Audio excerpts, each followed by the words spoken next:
Supporter timnas siap memeriahkan Stadion Suita saat bertemu dengan Jepang di laga terakhir grup C kualifikasi Piala Dunia 2026. Garuda Jepang sudah menyiapkan koreo yang bakal menambah semangat skuad Garuda.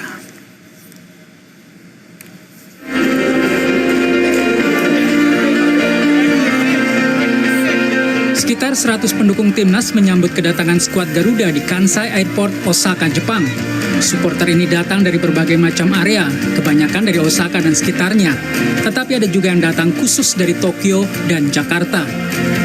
Pelatih Patrick Kluivert memboyong 30 pemain termasuk Martin Pas dan Marcelino Ferdinand yang sebelumnya tidak bisa main melawan Tiongkok di Stadion Utama Gelora Bung Karno, Jakarta.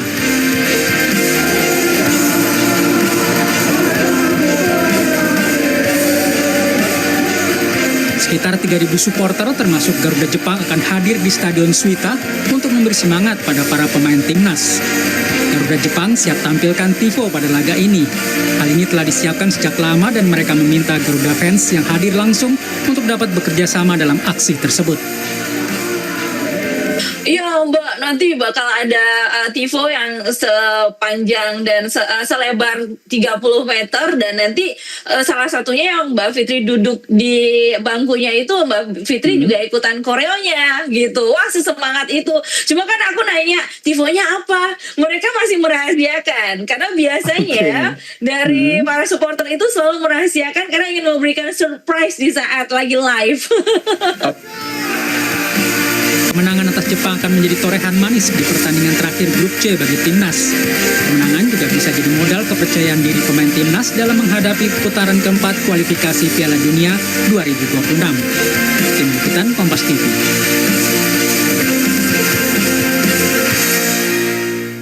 Skuad Garuda bersiap menghadapi Jepang di laga terakhir grup C kualifikasi Piala Dunia 2026 zona Asia. Meski timnas sudah lolos ke putaran keempat, laga ini tetap penting untuk meningkatkan kepercayaan diri para pemain. Lalu apa yang harus disiapkan untuk laga di Osaka nanti? Kami membahasnya bersama dengan analis sepak bola Binder Singh yang telah bergabung bersama kami di Kompas Petang. Dan juga sudah bergabung bersama kami Ibu Yohana Kambu, ibu dari pemain timnas Ricky Kambuaya. Selamat petang semuanya, selamat petang. Selamat petang. Selamat sore, Mama Yohana. Ya, selamat sore. Ini anak Mama yang tercinta ini sedang berada di Osaka begitu, tengah bersiap untuk menampilkan penampilan yang terbaik pada saat melawan Jepang. Terakhir berkomunikasi seperti apa?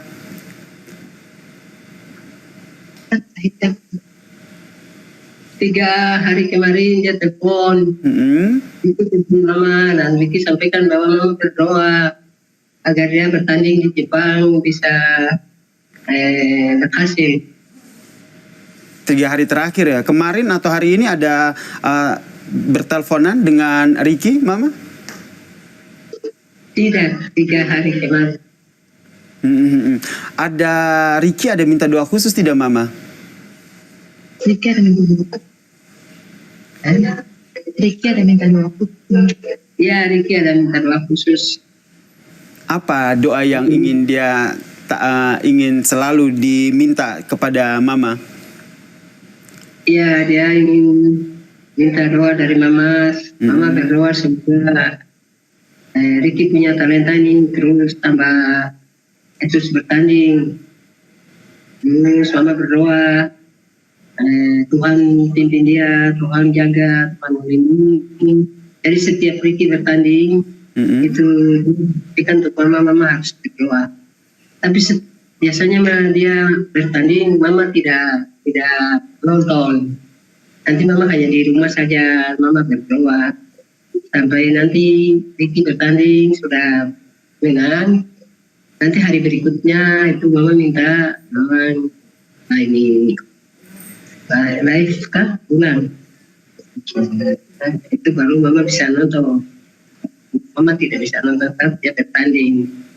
Selalu meminta doa dari ibu ya, selalu minta doa dari Mama untuk jelang pertandingan ataupun selama ini masih tetap berkomunikasi begitu dengan Ricky. Saya ke Bung Binder. Bung Binder melihat sosok Ricky Kambuaya ini seperti apa? Kemarin sudah tampil saat laga melawan Tiongkok. Saya melihat Ricky sebagai petarung ya di atas lapangan ya. Dan di pertandingan melawan China dia merupakan pemain yang punya inisiatif untuk juga melakukan pergerakan individu dan juga pressing para pemain tim lawan tentu dengan bantuan rekan-rekan yang lain. Tapi secara ofensif dia memang menjadi pemain yang sangat membantu proses serangan. Karena kan di pertandingan melawan China itu kita perlu ya pemain-pemain yang punya keberanian dalam pengambilan keputusan. Dan itulah yang dilakukan oleh Ricky sepanjang jalannya pertandingan kan, sampai dia kesulitan menyelesaikan pertandingan sehingga harus diganti. Bahkan karena Ricky lah ada penalti bagi timnas Indonesia kan, karena dia masuk itu. Dia masuk, dia pressure pemain China dan dia memaksa pemain China itu melakukan pelanggaran.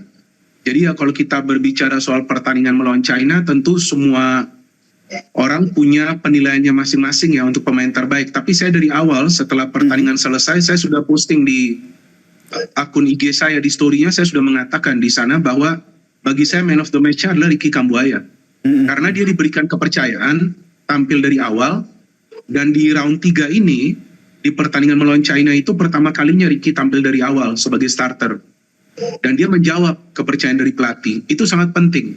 Jadi dia menjalankan tugas dia dan dia bertanggung jawab atas setiap keputusan yang dia ambil di atas lapangan. Tentu yang kita harapkan form ini bisa lanjut ke pertandingan-pertandingan lainnya. Jadi menurut Anda saat laga melawan Jepang, Patrick Kluivert juga akan tetap menurunkan Ricky Kambuaya dari menit awal?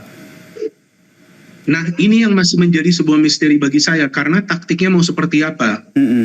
Seperti yang tadi saya katakan, lawan China kan Ricky ofensif. Nah apakah melawan Jepang masih mau main dengan skema yang sama ofensif? Karena bermain away melawan tim terkuat di Asia. Meskipun Jepang kan tidak memanggil semua pemain pilar mereka. Jadi ini kembali tergantung lagi dari pelatih maunya mainnya seperti apa. Dan ada juga sekarang kan Marcelino yang sudah kembali kan. Karena kemarin itu kalau saya lihat perannya Ricky Kambuaya menjalankan perannya antara Marcelino atau Orat Mangun. Kan dua-duanya absen tuh di pertandingan melawan China. Bisa juga Ricky diturunkan dari awal karena walaupun dia gak main ofensif, tapi bisa juga dia bermain sedikit bertahan kan di tengah. Memang Ricky punya kemampuan itu untuk bertahan dan menyerang sama baiknya. Oke, jadi Karena menurut Anda tidak hanya untuk ditaruh di lini menyerang begitu, tapi juga bisa ditaruh di tengah begitu ya? Bisa juga. Seperti lawan Bahrain kan dia mainnya dari tengah. Kalau ditaruh di depan lagi, ini kan biasa kalau kemarin sempat ngobrol juga bahwa performanya oleh Remen ini kurang oke, kurang maksimal begitu karena tidak ada pasangannya, yaitu ada Ratmangun dan juga ada si Marcelino di situ. Sebetulnya Ole itu sulit mendapatkan peluang karena dia terlibat juga dalam proses membangun serangan. Jadi dia harus turun juga kan ke second line. Nah masalahnya pada saat dia turun ke second line, kita tidak melihat ada pemain lain yang bisa masuk ke ruang terbuka di area pertahanan China, Mas. Nah itu yang menjadi masalah. Jadi karakter dari Ole ini bukan menunggu bola di depan, tapi ikut terlibat dalam proses serangan.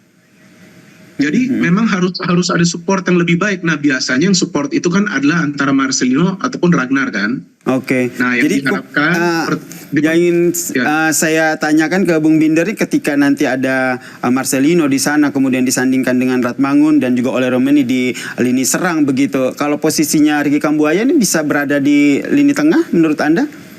Iya bisa. Karena lawan Bahrain juga dia bermainnya kan di tengah. Bisa juga dia bermain di tengah, karena kan biasanya Tom Hay juga tidak bermain full kan.